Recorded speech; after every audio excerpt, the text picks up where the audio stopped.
You know that moment when a big game is on, the room vibrating with noise, people yelling at a screen like it just insulted their family, and you're sitting there thinking, are we all watching the same thing? You clap a second late. You smile when others smile. You nod like you understand what just happened, even though the only thing you truly noticed was how intense everyone suddenly became. And then it happens. Someone turns to you, genuinely confused, maybe even slightly offended, and says, wait, you don't really care about sports?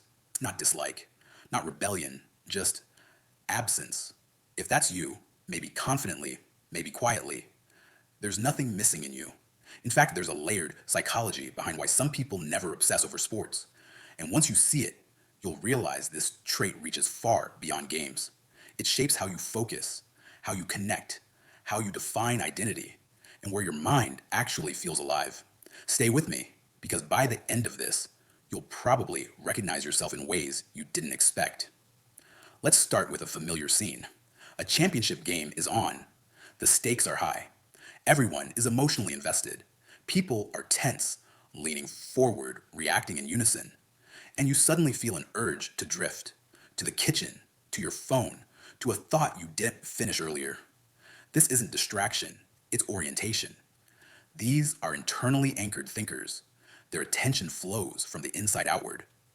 Sports thrive on synchronized emotion, millions of people feeling the same thing at the same time, riding the same emotional wave. But internally anchored minds don't naturally plug into collective hype. They engage when something resonates privately, not socially. If this is you, you don't feel pressure to react just because everyone else is reacting. You don't borrow excitement. You generate it internally. You might get absorbed in ideas, personal projects, inner debates, or creative pursuits. You don't need a crowd to validate interest. Silence doesn't feel empty, it feels usable. And here's the key detail most people miss. When you care deeply, almost obsessively. Your passion just doesn't arrive on a broadcast schedule or demand group participation. Then there's another type. This one hears someone say, that's what makes sports amazing. You never know what'll happen. And quietly thinks, but you kind of do. You see seasons repeating, rules staying fixed, rivalries recycled, narratives reshuffled, but structurally identical. Commentators using the same phrases year after year, the same dramatic pauses, the same exaggerated stakes. These are pattern resistant minds. For many people, repetition is comforting. Familiar rituals create stability, tradition, and belonging. But for pattern resistant thinkers, repetition slowly drains interest. Their brains are wired for novelty, conceptual depth, and exploration. Once the structure becomes obvious, curiosity fades. The mystery dissolves. If this fits you, you might struggle with anything that feels overly formulaic. Not just sports, but routines, traditions, even predictable conversations. Sports fandom often asks for long term emotional loyalty to a system that fundamentally stays the same. Your psychology craves movement, evolution, and discovery. It's not that you think sports are meaningless, it's that your curiosity doesn't linger where the script feels pre written.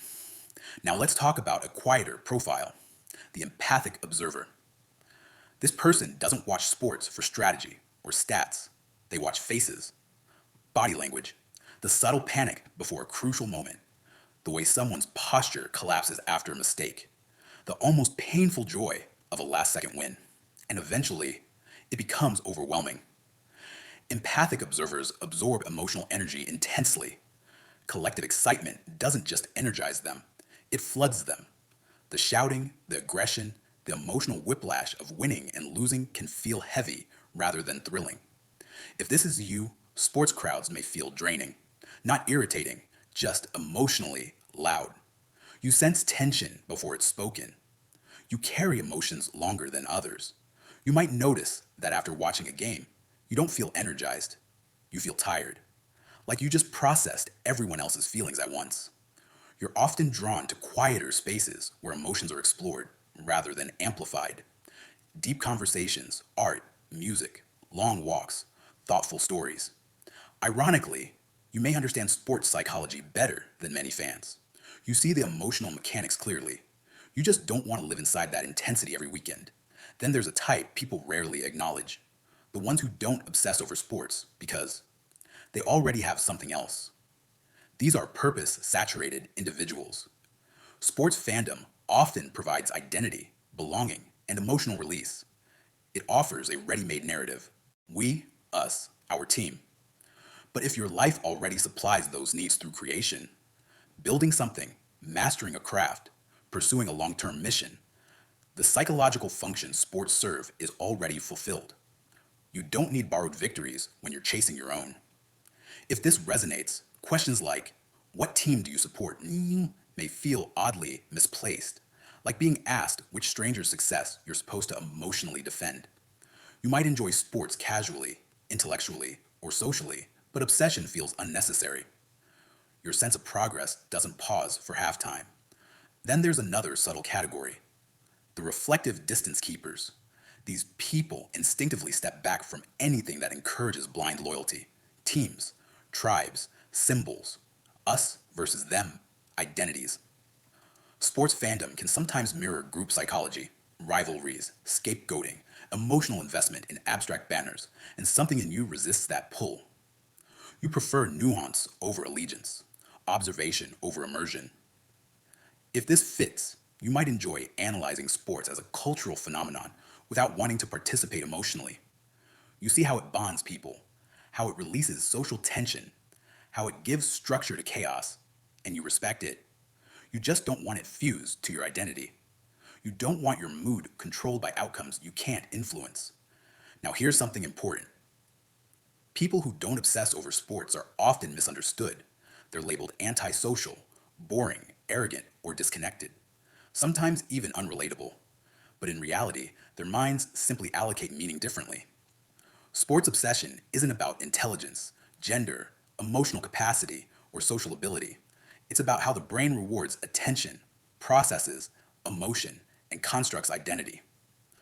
Some people feel most alive in a roaring crowd, shouting with strangers who feel like family for 3 hours. Others feel most alive in focus, solitude, depth, or creation. Neither is superior. They're just different psychological economies of meaning. And sometimes, the people who don't obsess over sports are the ones quietly obsessed with understanding systems, improving themselves, or making sense of the world beneath the surface noise. They're not absent, they're elsewhere. They're watching patterns instead of plays, motivations instead of movements, meaning instead of scoreboards. So let me ask you this: when everyone else is watching the game, what are you tuned into instead? Which of these patterns felt uncomfortably familiar? And if this resonated, you already know. There are many ways to be deeply human, even if none of them involve knowing the score.